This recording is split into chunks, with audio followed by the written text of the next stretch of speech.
nanti kalau papamu datang biar disuruh telepon gitu. Akhirnya saya kembali ke Jakarta, tapi dengan tidak. Oh, pada saat saya di rumah itu kebetulan sekali saya bertemu dengan anaknya yang kedua. Nah, tapi dia juga tidak memperkenalkan anaknya itu ke saya juga, kayak gitu. Dan dia cuma bilang, oh ini keponakannya papa, dia bilang kayak gitu.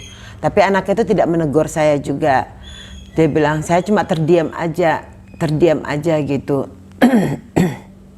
Akhirnya saya pulanglah ke Jakarta dan saya bilang sama teman saya nggak bisa bertemu dengan dia dan tidak akan pernah mau mencari dia lagi.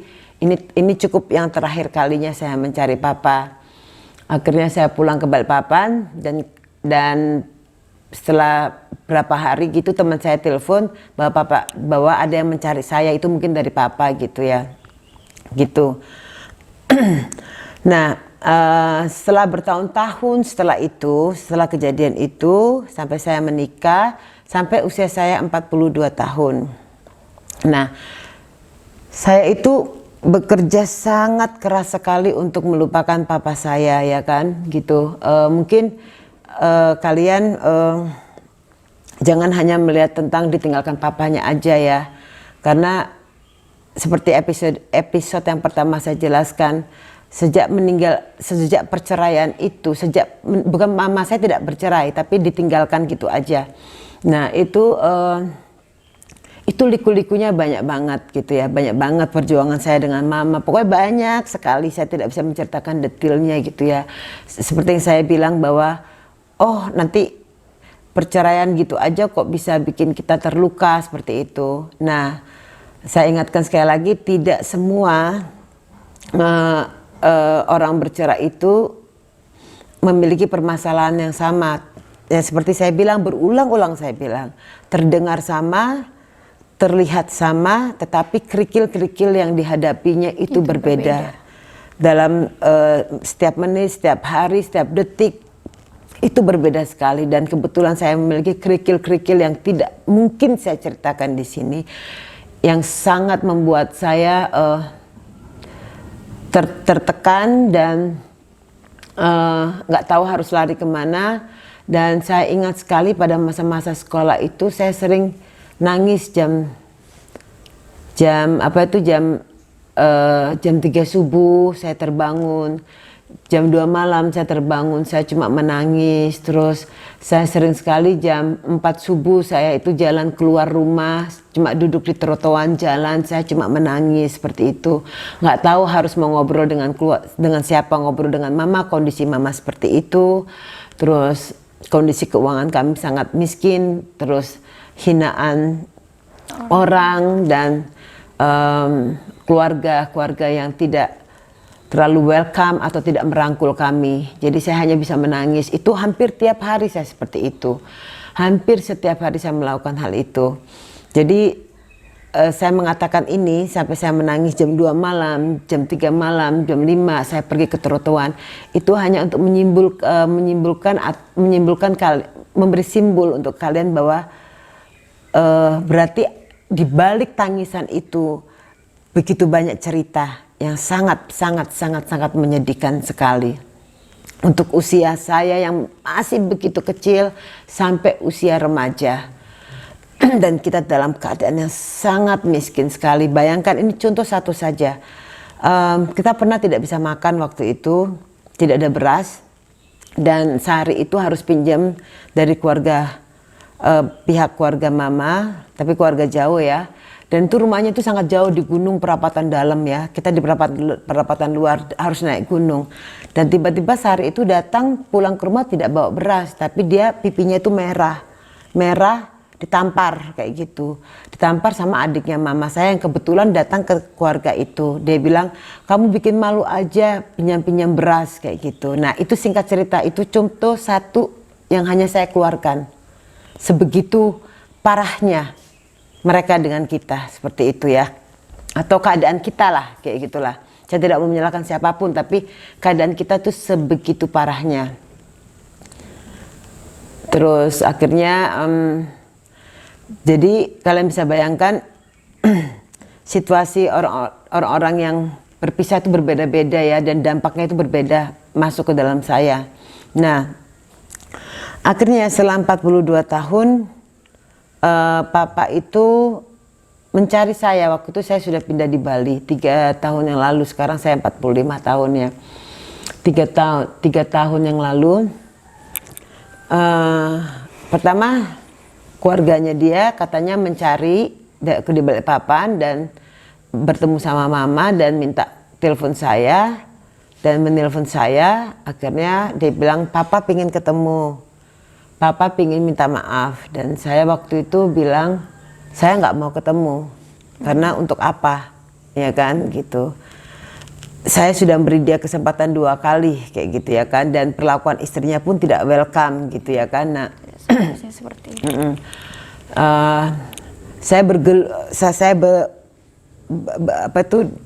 Hati saya itu bergejolak, bergumul kayak gitu. Dan saya berdoa, dan akhirnya setelah 3 hari saya bicara sama suami saya kalau papa ingin ketemu saya, dan suami saya bilang, Han, ini kesempatan kamu untuk menuntaskan apa yang terjadi di antara kalian berdua, untuk melepaskan apa yang kalian pendam selama ini. Terus saya bilang sama suami saya, aku udah ngelupai dia. Tetapi suami saya bilang, tidak, kamu nggak pernah ngelupai dia, tetapi kamu menyimpan dia di dalam diriku, dalam dirimu gitu. Kamu harus tuntaskan ini, kamu harus selesaikan ini. Itu hanya antara kamu dengan dia. Nah, terus singkat cerita, akhirnya mbak itu telepon lagi, keponakan papa itu. Saya bilang, oke, saya mau ketemu sama papa, dan papa langsung telepon saya. Saya nangis di sana, papa juga nangis di sana. Dan ketika saya dengar papa menangis, oh ternyata papa ini udah berubah. Mungkin niatnya untuk meminta maaf itu 100% itu benar-benar tulus dari hatinya dia. Saya gembira, antara menangis dan gembira. Saya langsung mengucap syukur, saya berdoa, saya mengucap syukur bahwa papa saya sudah menerima saya, tidak meminta apapun dari dia. Nah, akhirnya singkat cerita, akhirnya papa datang. Nah, ketika papa datang, saya jemput dia di airport. Dia terus 1 jam kemudian Om Heri datang, dijemput sama Oi. Akhirnya saya punya kesempatan selama 1 jam itu ngobrol sama papa di mobil. Saya nangis waktu ketemu sama dia di airport, dan saya sudah mulai sedikit agak kecewa waktu di mobil itu, karena sikapnya dia itu seperti tidak sikap. Memang dia agak sedikit menangis waktu ketemu di airport. Saya sebenarnya yang nangis, betul, oh papa kayak gitu ya. Terus dia, oh jangan nangis di sini, jangan nangis di sini gitu. Terus di mobil itu kita ngobrol. Saya tanya ke dia, kenapa papa kok meninggalkan kita?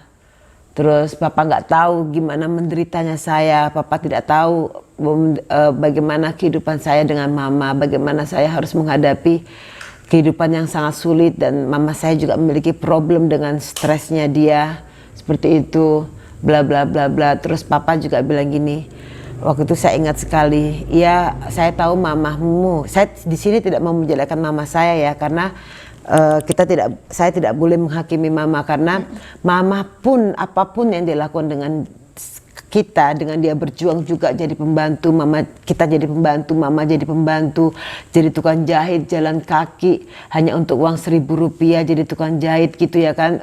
Maksud itu uang tambahan, kalau 1 jam itu dikasih 1.000 atau 2.000 gitu namanya. Dan dia itu jalan kaki, sementara teman-temannya itu ada yang jemput dan pergi gitu, bayar tiap bulannya. Mama saya tuh enggak. Jadi intinya mama saya itu berkorban juga. Tetapi mama saya juga memiliki permasalahan pribadi, yaitu stresnya itu.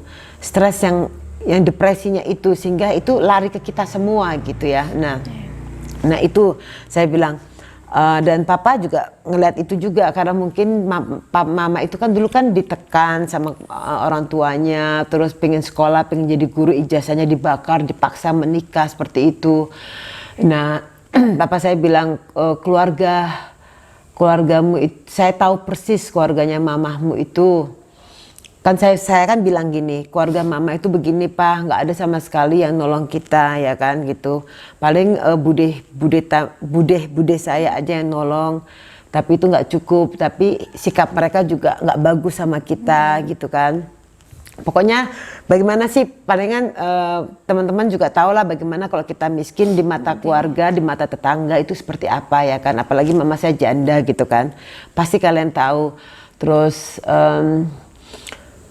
Terus papa bilang, saya tahu persis keluarga kalian itu seperti apa, keras dan macam-macam dia bilang. Terus saya bilang sama dia, kalau papa tahu mereka seperti itu, kalau papa tahu kondisi mama itu seperti itu, mengapa papa tinggalkan kita sama mama dan mereka? Mengapa papa tega, sedangkan papa aja pergi? Kok papa tega meninggalkan kita dengan kondisi seperti itu? Papa terdiam waktu itu dan terdiam. Akhirnya saya juga terdiam.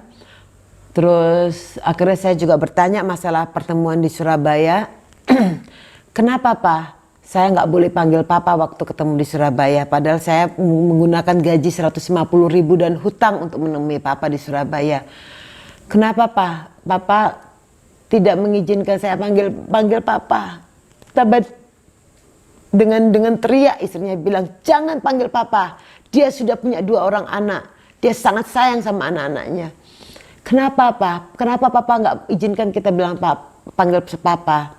Dan jawabannya Papa adalah, ya karena saya harus menghormati perasaan orang lain. Jadi saya sangat kecewa waktu Papa saya bilang seperti itu. Loh, Papa ini bagaimana sih? Yang ditinggalkan kan kita. Papa meninggalkan saya dari usia 1 tahun dan meninggalkan Sari dengan segudang penderitaan. Dan Papa tahu kondisi mama seperti apa. Dan Papa tahu kondisi keluarga mama saya itu seperti apa. Dan Papa tahu dengan pasti apa yang kami hadapi. Kok Papa bilang pertemuan di Surabaya kita nggak boleh panggil Papa, hanya boleh panggil Pak D. Dan tidak boleh dekat dengan anaknya. Katanya itu untuk menghargai perasaan orang lain, menjaga perasaan orang lain, lebih tepatnya begitu. Kok mereka Pak yang dijaga perasaannya? Kenapa bukan kita? Kita yang terluka. Dan Papa tidak bisa menjawab. Nah, itu pertemuan kesan pertama yang saya dapatkan dari Papa. Dan setelah itu masih ada lagi kisah yang lainnya ya. Kayaknya waktunya kurang cukup sekarang. Dan sekali lagi teman-teman, saya sharing ini, saya ingin mengungkapkan perasaan saya semua, kondisi saya semua, bukan untuk menjatuhkan keluarga saya, tidak sama sekali. Tetapi saya bertujuan bahwa saya yakin anak-anak di sana, di luar sana, memiliki pengalaman seperti saya, diperlakukan tidak adil dan tidak ada pembelaan sedikit pun, ya kan? Dan orang yang telah menyakiti kalian, ibu sambung kalian atau papa kalian sendiri, bahkan mereka tidak pernah merasa bersalah, tambah mereka menyudutkan kalian. Jadi konten ini untuk kalian semua. Saya menceritakan ini semua untuk kalian semua, dan ketika saya harus membuka ini semua, saya juga banyak berdoa. Saya minta petunjuk supaya ini menjadi konten yang membuat kalian suatu saat, atau bapak-bapak di luar sana yang sudah bercerai dari istrinya dan meninggalkan anaknya dan memiliki ibu sambung dan memiliki istri yang baru, untuk nanti mungkin kita sambung ke episode yang selanjutnya masih tentang papa saya, karena masih ada cerita di balik itu lagi. Saya mengatakan ini, mengungkapkan kisah saya itu memang tidak gampang ya, dengan tidak bertujuan mengumbar aib, tetapi ini semua untuk kita, untuk teman-teman yang di sana yang juga merasakan hal yang sama dengan saya, dan untuk bahwa kalian tidak sendiri, dan semoga kalian di sini kalian bisa mendapatkan keadilan, ya kan, berjuang untuk diri kalian, untuk mengungkapkan apa yang ingin kalian ungkapkan. Karena semuanya tidak diukur dengan materi, kita tidak mengejar materi ya, Saya tidak mengejar materi dari orang tua saya cuma mengejar keadilan itu aja. Dan semoga kalian mendapatkan keadilan, memiliki kekuatan untuk bersuara. Dan pesan saya juga untuk bapak-bapak dan ibu-ibu sambung, ya, yang seumur, yang sudah memiliki anak yang umur saya atau sudah meninggalkan anak dari istri pertama bertahun-tahun dan bahkan tidak pernah bertemu. Ingatlah apa yang kalian lakukan itu sangat menyakiti mereka.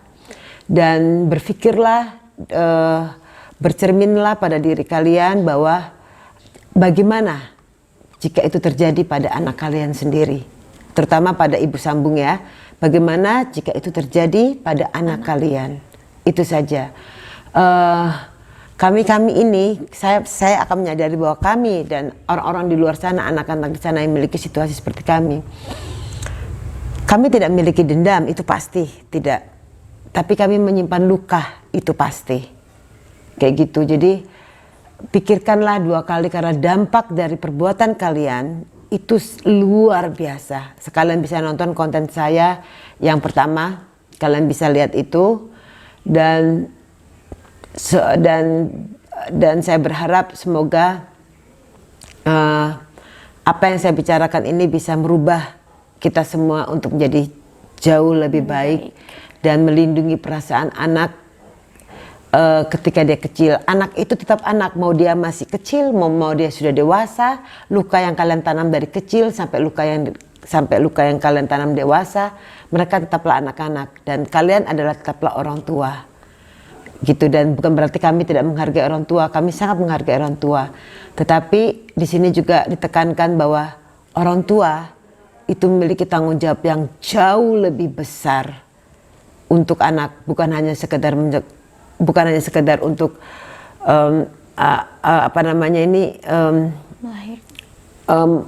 melahirkan anak dan punya anak dan tinggal gitu saja. Tidak seperti itu. Kalian memiliki tanggung jawab moral, kepribadian, karena dengan tindakan kalian itu akan mempengaruhi masa depan mereka. Tolong tonton konten saya yang pertama, jadi kalian bisa jelas ya, seperti itu. Oke. Terima kasih banyak dan kita akan lanjut untuk konten untuk episode yang ke-4 ya berarti ya. Oke, terima kasih, bye bye.